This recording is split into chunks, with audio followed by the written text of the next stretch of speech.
That was a good shot. Good morning. You know what day it is? Hump day. Mike, Mike, Mike, Mike. So how is everybody? Yes, I'm in O'Hare Airport. I'm getting ready to take off and go say hi to Katie. I had to sleep fast after the Tony event. So Tony is so great at giving us systems in order to utilize to live our life by, right? We've got a system for changing our values and our beliefs and our rules with regards to those. And we've got systems for getting rid of negative anchors. And we've got systems for instilling good anchors.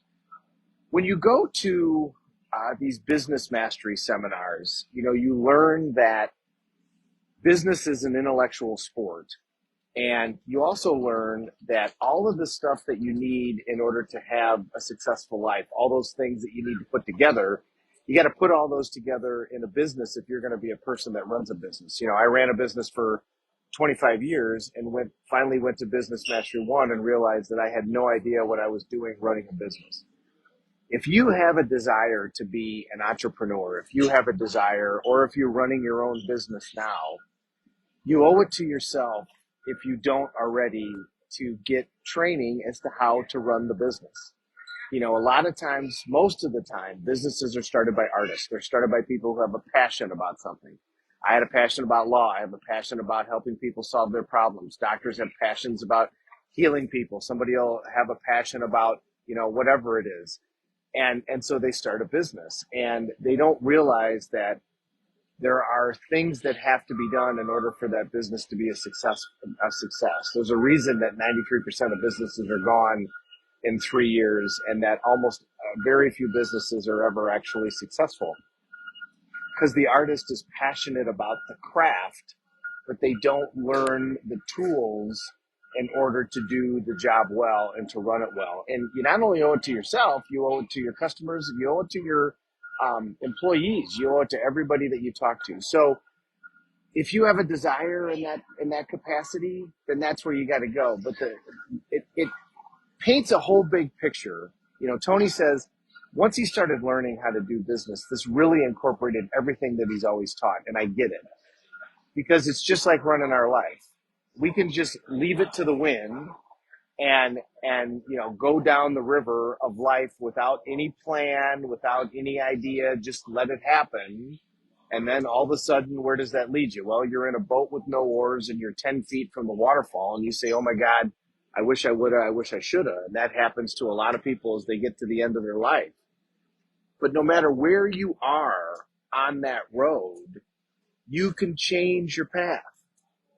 You could do it in your business and you could do it in your personal life, and they're tied together if you decide that you want to be an entrepreneur.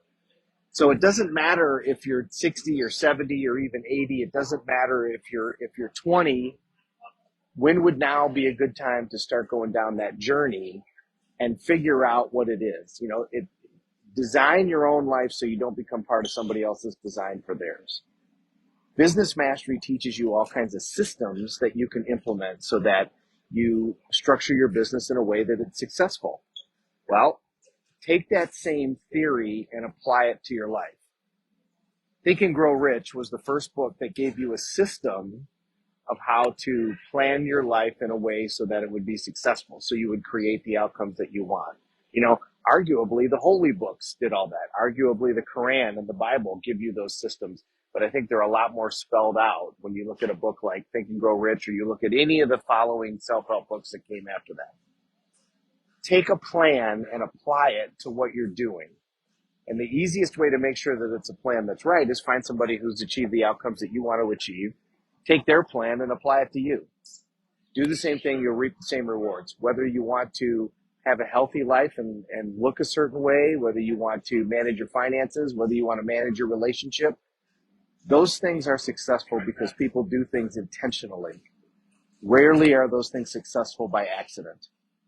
People who achieve certain outcomes set out to achieve those outcomes. They plan to have it work out, and they apply not only beliefs and principles, but they apply processes on top of that to create those particular outcomes. And then if the outcome doesn't work, then they change their approach. If it doesn't work, then they change their approach. If it doesn't work, then they change their approach. Live the life that is imagined by designing the life that is imagined. Design your own life. Don't become somebody else's design for theirs. I say it so often because I got to remind myself of how important that is to do. Live the life intentioned. So as you start your day, as you start your Wednesday, whatever day it is, wherever you are on your journey, it doesn't matter, because however many days you have left, that's how many days you have left. Let's not squander them. Let's put them to good use. Let's decide what it is that we're going to do. Let's work towards that outcome every day. Maybe you're got your life kicking butt right now and you can just take it to the next level. Maybe you're trying to figure out, how am I going to pay the rent next month? Well, if that's where you are, you know how you eat an elephant? One bite at a time. So that means you start.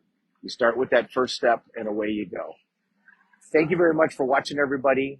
I'm going to say hi to everybody. My Uncle Bill, Mr. Drehobel down in Florida, Mr. Lampy, always great to see you guys. Katie Gee, great to see you this morning. Cade, also very great to see you. I appreciate everybody watching. I really, really do. Let's take care of each other. We're all in this together. Have a great day.